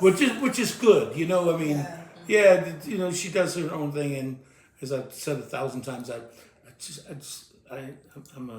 I'm a hermit. You know, sometimes when we're apart for a while, it's even better. Just for a little bit, you know. Now, to go back to the publishing, you did the People Time Forgot, but you used to do cartoons for the Compass. Yes. How did that come about? Yeah, that was when Reed Dennis, who was like sort of the first editor, where Billy Bodden was the first publisher. Reed Dennis was sort of the first editor and writer there. And Reed Dennis and I were very, very good friends. And we're always joking, constantly making jokes. And he said, "No, you should do a little cartoon for us." And like I said, like I did with my writing, I says, "Reed, I don't know how to draw." He says, "Well, just create something." He says, "Because it's the punchline that really counts." Yeah. Okay, so this is where Tommy the Turtle and Myrtle the Turtle came in. And he actually, his old delivery bus, I don't remember it, there was Tommy the Turtle painted on it back in the old days. Yeah. And so we would, and of course, they were all local jokes, okay? It was local themes, you know, because that was the whole idea. It was the turtle and Myrtle, and there was, I got in trouble once, I remember with, what was his name? Connolly. He was Minister of Tourism from East End a long time ago. Minister of Tourism, Mr. Warren? Yes. I mean, that's how far back that goes, okay? Yeah. When the tourism office was in Georgetown, right on the corner where the jewelry shop I is. didn't even remember that he was in Yeah, tourism. yeah, he was one of the ministers, and Okay. and I remember him calling me in the office one day. Eric Bergstrom was his sideman. Yeah, he was in charge of tourism, and Right. he was the minister. And I got a call, and he says he wants to see me. And back in those days, before work permit, when I had a work permit and I was just still a visitor, you know, I was scared, and I was, oh my gosh, what did I do now? So he calls me and he sent me down. He says, and I did a cartoon, and what it was Tommy the Turtle, and it was mosquitoes, okay, and Tommy said something like, "Oh, there's our national airline," and again, it's just a joke. But Mr. Conley, and maybe it wasn't that big of a. I didn't quite get why it upset him, but maybe he was just showing his power or whatever. I liked him. Don't get me wrong. Him and I got along good. Eric Burson, he says, "Barefoot Man," he says, "you can't promote mosquitoes." I says, "What? What did I do?" He says, "Look, right here, look at the compass. A mosquito is a national airline. We have a national airline, and we don't want anybody mentioning mosquitoes. We're trying to get rid of them." And so he gave me this great big old lecture. Of course, I crawled out of there with a tail between my legs. Yes, sir, whatever. That's the only time. Yeah, and a couple of times some people got upset and didn't quite get the joke. What was it? Oh, it was once about the tour bus. Because West Bay has always sort of been known as where the most crime sort of happen and things like that. So the tour bus was taking the tourists on the tour. Then they stopped just before West Bay. Says, "Okay, everybody, now we're going to go to West Bay, but we got to switch vehicles." And everybody went into a tank. And I caught hell for that one too. Oops. So as it progressed, yes, and then later on, it stopped for a while, and then they asked me to do it again. But now I had figured out how to actually create cartoons on the internet. Okay. So I could create the characters and make them smile or move or whatever, and I just needed to put it in the bubble. Okay. I see. So and that's where the cartoon. That was the whole thing. point of it. Anyway, Yeah. And the thing is, I mean, anybody knows me knows I'm a joker. I mean, I'm always goofing off and making jokes. As you're talking about joking, Yeah. somebody told me that when we were talking about going to prepare the interview, said that you had a bumper sticker. I don't know if you still do have it on your car. It said, "I'm surrounded by idiots." Oh yeah. Oh no, I don't anymore. Was that your original sticker? Or No, did no, you get it from I somewhere? saw it somewhere. Oh, okay. And the thing is, I'm glad you mentioned that too. That's interesting because a few people commented on that. A few people got offended. I says, "Are you trying to tell me you've driven on the Cayman roads and you're not surrounded by idiots?" You needed He more said, than enough. and he said, "Well, yeah." I says, "That's the point of it." He says, "I'm not picking on you or you or you. The point is you're in your car, you're driving down the road, and you're surrounded by idiots." Yeah, okay, I get it now. And if the cap fits, wear it. Yeah, which is true. And then Andy Martin drove around with one too. Oh, okay. Yeah, so there was teaser. Oh boy, those two are alike, whatever. But but some people, it's a shame, and more and more, people just don't have a sense of humor. Get offended by the word offended. The silliest thing. Like I tell somebody, says, if you don't know what a joke looks like, go to the mirror. Then you'll see a joke. That's because it's silly to get offended. Or another thing that really bothers me a lot. I'm sure you're probably going to do some editing here too, right? If there's stuff that you feel isn't no, which is okay. Don't get me wrong. Thing that really bothers me a lot is when people get into the racist thing. Yeah. That really, there's not much irritates me. I'm a pretty happy-go-lucky guy. Yeah. But when people get racist or overboard with the foreigners and expats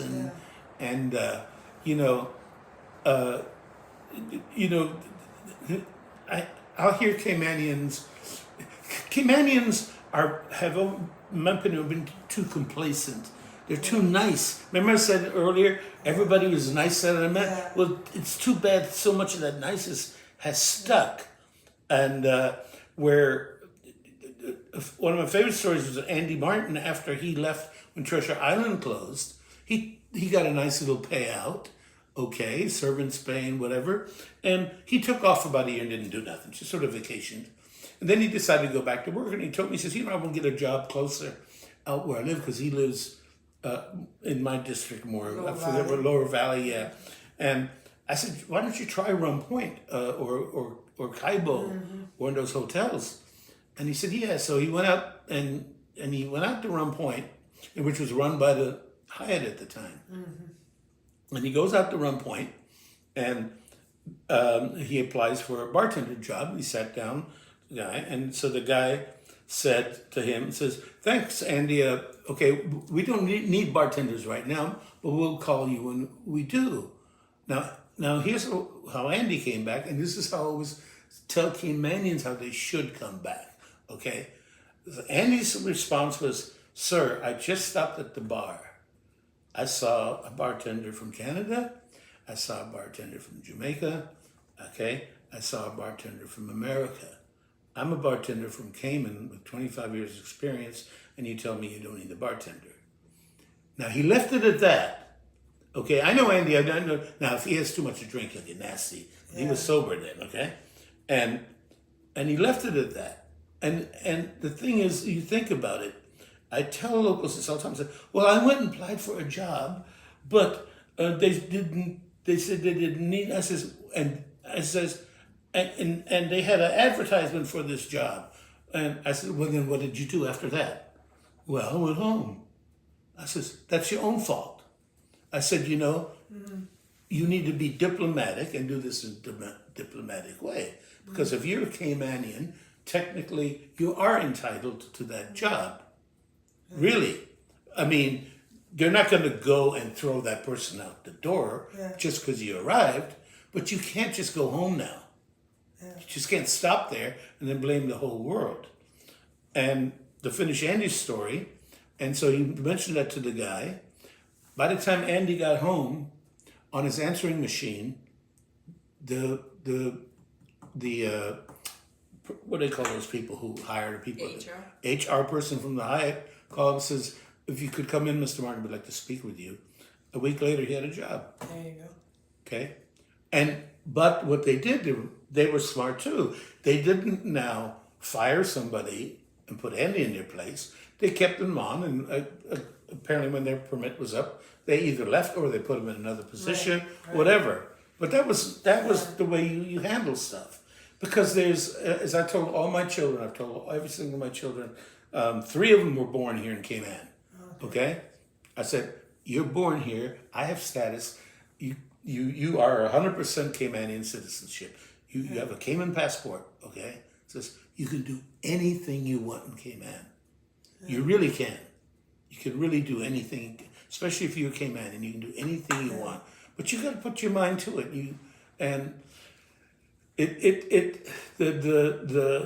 They don't like me because I'm a Caymanian stuff, or they don't like me because I'm this color.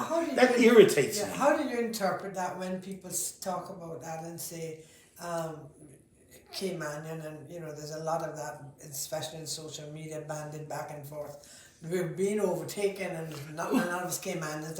How do you interpret that? Let me tell you how to interpret that. How I would interpret that. Okay? I'll give you an example. There's one lady, I stop at the brewery a lot on the way home. Before I get home, I always have a beer to calm down after leaving Georgetown. Okay? There's a young lady, Filipino lady there. All she's a bartender. All she does is serve beer, not even fancy drinks. She's been here about 4 years. She's building a home right now in the Philippines. Okay? She always shows up for work. She's a hard worker. Okay? And now that's a job that any Caymanian who has finished high school and is on the age could get and build them a house. Yes, it's cheaper to build a house in the Philippines, but you just start somewhere. There's no excuse. There's no excuse that we need to bring somebody from 6,000 miles away to pour a beer.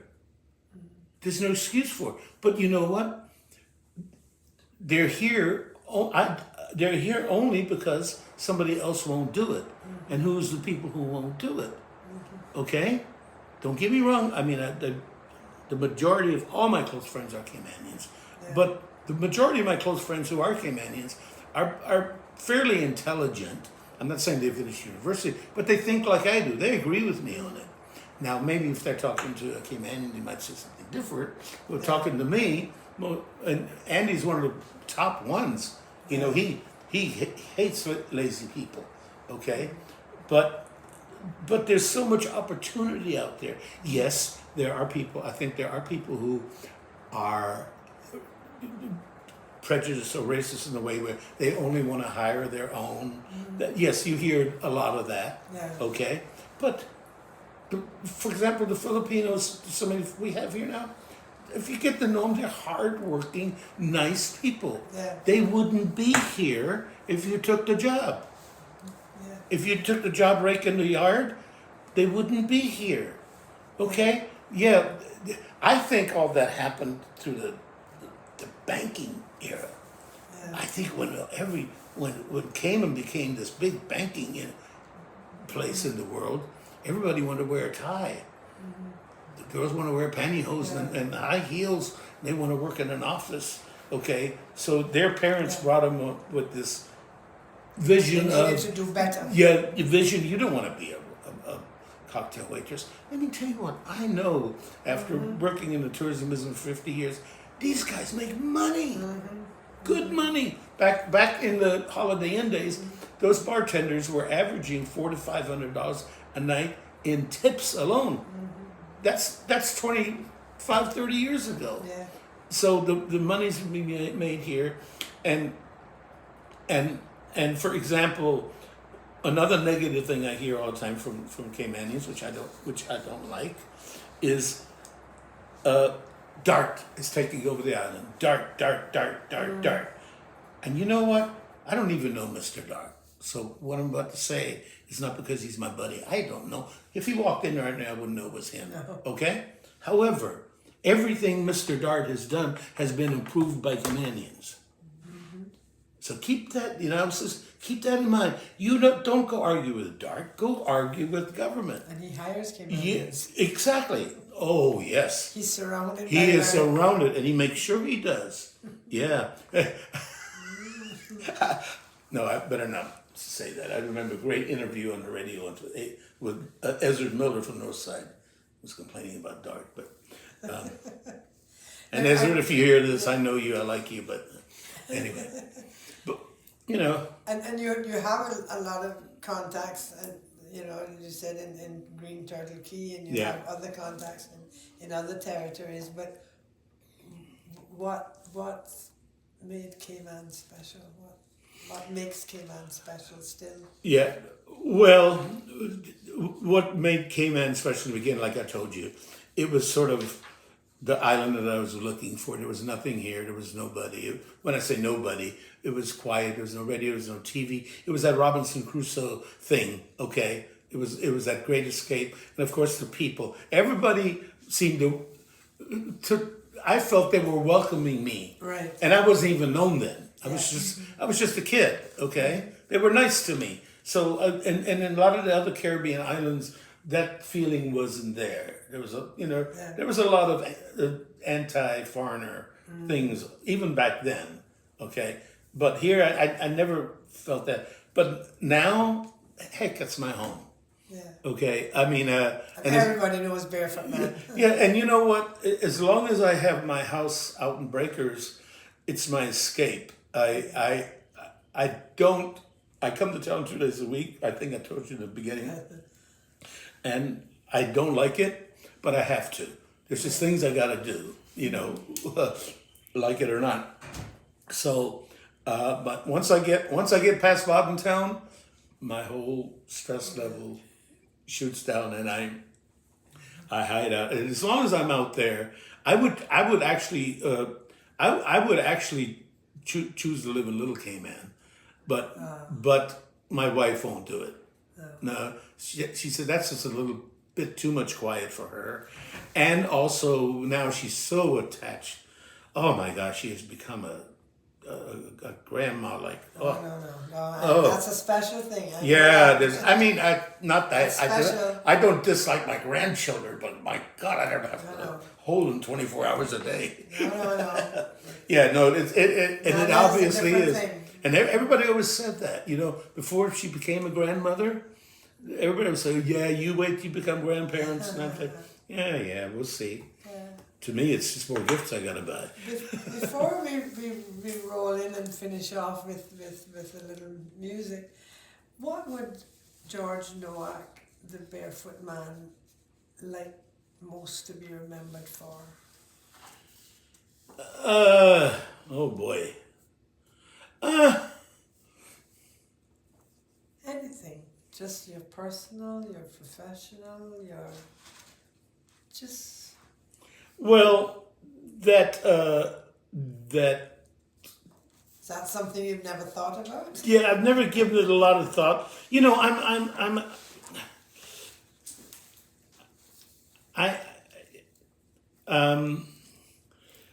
don't much like blowing my horn, so to speak. Yeah. And for example, this music thing that was going on here recently, this Cool Out and Ritz, they were doing this 50 year. I was very against it, and by the way, it hasn't happened yet. What happened? I thought what happened? earlier this month. Well, actually, it was sort of God sent, as far as I'm concerned, because what happened is through the whole thing, I never liked the idea, but I didn't want to be a jerk either. Okay, I didn't want to like, well, you're being so nice to me. So they had planned this lunch at Barefoot Man anniversary, 50 years in Ireland. They're going to charge X amount for a table and whatever. And to me, it was very braggy. So fortunately, or I should say unfortunately, the guy, and part of this was going to be a songwriting contest. And they were going to have, people were going to take my songs and do their version of my songs. Oh. They're going to pick a winner. Okay? They're going to, so that was part of the scheme. Well, the person who was in charge of that part of it, a family member died. So they actually had to postpone that night. Okay, they took it off the table until the first of the year. Okay, They're going to do it again. So, which gave me a great opportunity to go in and say, listen, no Ritz. I have nothing against. It's not that I'm not a ritzy person. I says people who Barefoot Man and Ritz just don't go together. Okay, the Ritz serves its purpose here. Yeah. It has its purpose. People who have $900 a night for a room, it has its purpose. Okay, good. Okay, and no, don't charge all this amount for a table. That's not and don't do barefoot. Don't spotlight me. So I finally talked him into spotlighting the songwriters. I said, let's spotlight the songwriters, and I will be the host of the evening, the MC. So Barefoot Man has been here for 50 years, will be the MC. Now, see, that's more, I've never, you know what, there's people who used to come, and if you guys do this, I don't mean it offensively, I'd play, and a grown-up guy, for example, a 30, 40-year-old man come, Barefoot, it's my birthday tonight, by the way. It's my birthday, so let everybody know. And I'm like, you're 40 years old. So what? I don't care. Jeez. So, and stuff like that, I was, you know, and I got a rule with my children. My children always, if we go out for my birthday, I'll let you take me to dinner, but don't you tell anybody.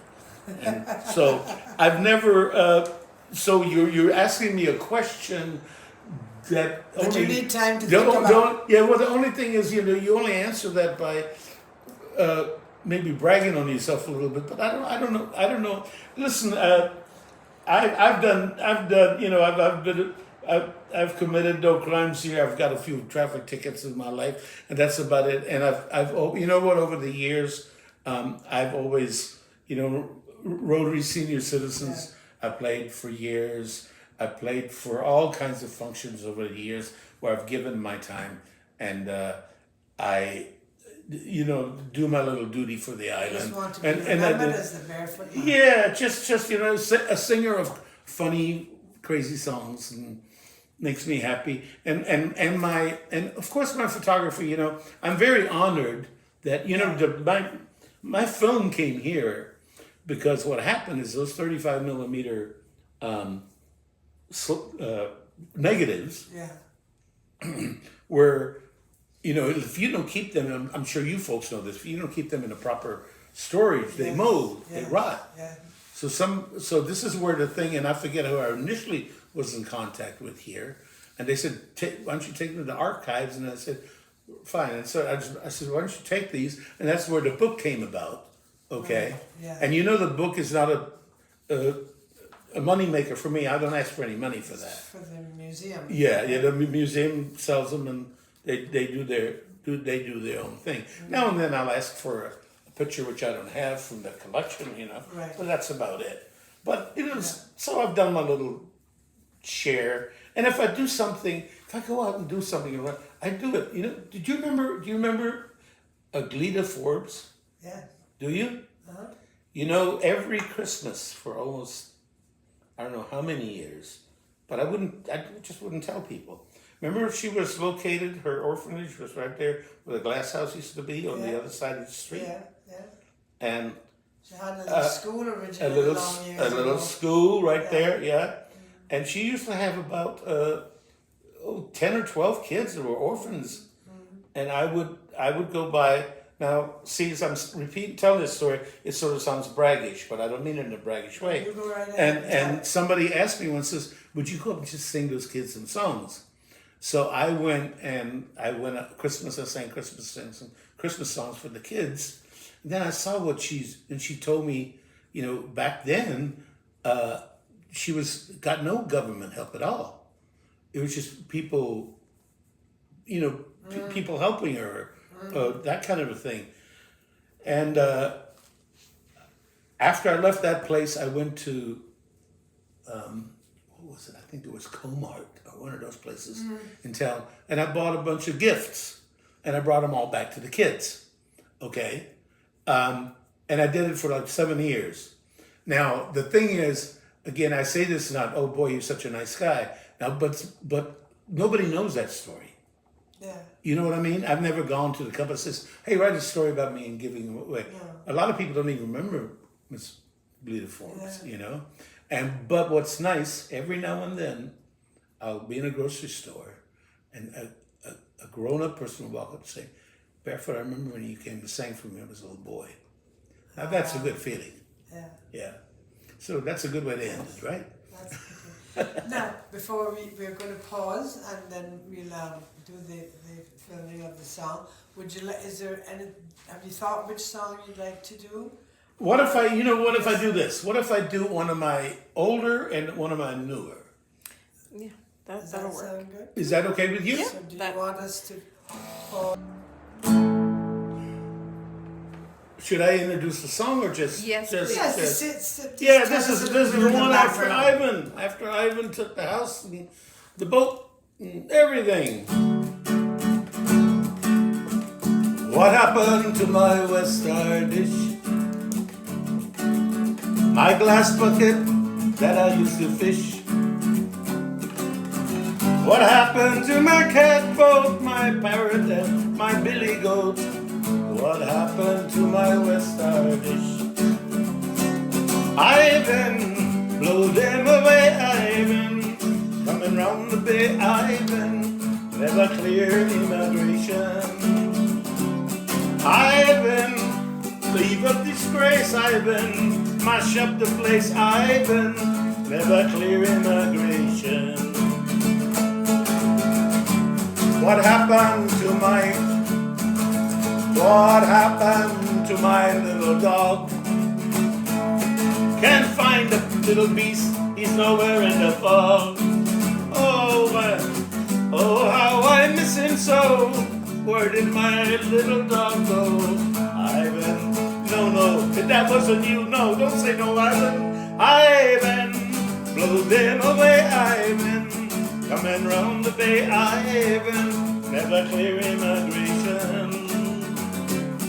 Ivan, mash up the place, Ivan.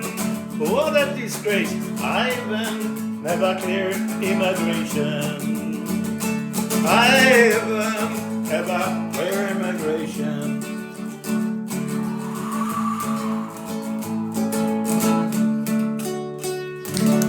Wonderful. Hello. And Mr. Barefoot, this is our director, Cherise Morrison. How are you, miss? I'm glad she came in to get the tail end because she's the one who wanted to hear the So now I'll do a more recent one that I wrote. How's that? Is that okay? That's wonderful. Okay. I wrote this one. I wrote this one in. Let me tell you about this. I get so irritated when people here are on the beach or on a dive boat or in a restaurant or we're performing and they're on their smartphone. To me, it's well. First of all, if you're doing a performance, it's rude. But secondly, the island's so beautiful. Get off, leave the phone at home. And so this is where this came about.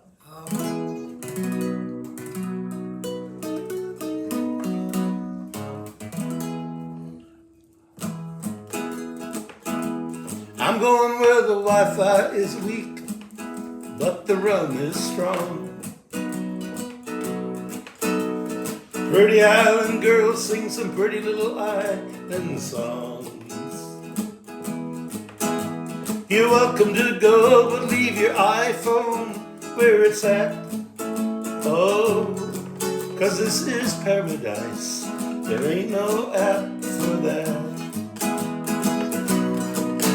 Where people talk, but they don't text. Where everybody smiles, 'cause everybody here is blessed. Where old fishermen sit around and chew the fat. Oh, that's what you call paradise. There ain't no app for that. You won't find this place on your GPS, on Google Earth or a street address. No email, no UPS, 'cause we're in the tropic zone. Where the Wi-Fi's weak, but the rum is strong. Where green, red, yellow flowers grow. And a green flash winks at you from beyond the shore. Puff on a fine cigar underneath an old straw hat. Oh, that's what you call paradise. There ain't no app for that. You won't find this place on your GPS, on Google Earth or a street address. No email, no UPS, 'cause we're in the tropic zone. Where the Wi-Fi's weak, but the rum is strong. Where the Wi-Fi is weak and the rum is strong.